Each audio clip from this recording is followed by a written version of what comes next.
Hello, আসসালামু আলাইকুম everyone. সবাই কেমন আছেন? আজকে তাহিমকে নিয়ে ডাক্তারের কাছে এসেছিলাম। তো এটা হচ্ছে হসপিটাল থেকে নিচের ভিউটা। এখন ডাক্তার কি বললো তামিমের মুখে থেকে সবাই শুনবেন। তামিম বলবে এখন। পারফেক্ট পারফেক্ট পারফেক্ট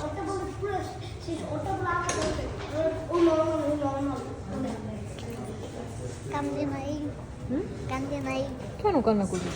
বড় হয়েছে না?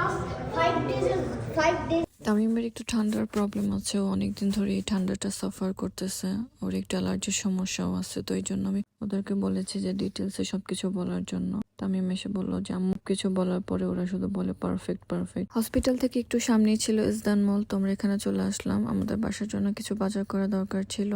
ক্যারিফোরে না গিয়ে আমরা একটু মলটা আগে প্রথমে ঘুরে দেখলাম। আর ঢোকার পরে আমাদের এই সবটা চোখে পড়লো। এখানে জুতার মধ্যে অনেক ডিসকাউন্ট চলছিল। আমি একটার পর একটা ট্রায়াল দিচ্ছিলাম আর আমার 2 জোড়া জুতা খুবই পছন্দ হলো। আমি ওই 2 জোড়া নিয়ে নিলাম। আমি দেখছিলাম পায়ে কেমন লাগছিল। তো সবাই বললো যে ভালো লাগছে। তো আমি এই হিলটা নিলাম আর একটা স্লিপার নিয়েছি আমার জন্য। সব থেকে বের হয়ে আমি অ্যালডো খুঁজছিলাম। অ্যালডোতে সবকিছুতে ডিসকাউন্ট চলছে আর যে কোনো আইটেম 149 করে। এই জন্য আমি এটা খুঁজছিলাম।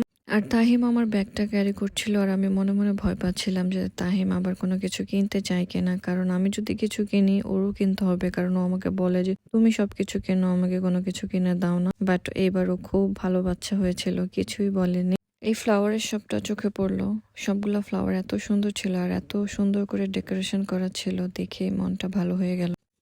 এই যে অ্যালডোতে চলে আসলাম। সবকিছু মোটামুটি ছিল, ওরকম কালেকশন ছিল না। আর আমার অ্যালডোতে ঈদের সময় ব্যাগ নেওয়া হয়েছে, এই জন্য আমি আর ব্যাগ নিতে চাচ্ছিলাম না। তো আমি জুতা দেখছিলাম, যেটা আমার পছন্দ সেটার সাইজ হচ্ছিল না। আর ব্যাগগুলো খুবই রিজনেবল প্রাইসে পাওয়া যাচ্ছিল। সচরাচর এত কম ডিসকাউন্টে পাওয়া যায় না। ওরা মনে হয় ওদের স্টোরেজ গুলা খালি করছিল। আর ব্যাগগুলা গিফটের জন্য একদম পারফেক্ট ছিল। মোটামুটি রিজনেবল প্রাইসে একটা ভালো কোয়ালিটির ব্যাগ। আমি আমার আম্মুর জন্য একটা ব্যাগ দেখছিলাম, কিন্তু এখানে সবগুলো ব্যাগই ম্যাক্সিমাম একটু ছোট ছিল। আমি একটু বড় ধরনের চাচ্ছিলাম, যাতে ভেতরে একটু ভালো স্পেস থাকে, অনেক কিছু ক্যারি করা যায়। আর এই যে তাহিম এখানে দাঁড়িয়ে ছিল আর বলছিল এটা সুন্দর, ওইটা সুন্দর, আম্মু এটা দেখো, ওইটা দেখো। আর আমাদের সাথে ভাইয়ারাও ছিল, তারাও ব্যাগ দিচ্ছিল তার ফ্যামিলির জন্য। মল থেকে বেরিয়ে আমরা লাঞ্চ করার জন্য চলে আসলাম। এখানে আমরা বিরিয়ানি অর্ডার করেছিলাম আর আমার জন্য ছিল হায়দ্রাবাদের বিরিয়ানি। এখানকার বিরিয়ানিটা খুবই মজা।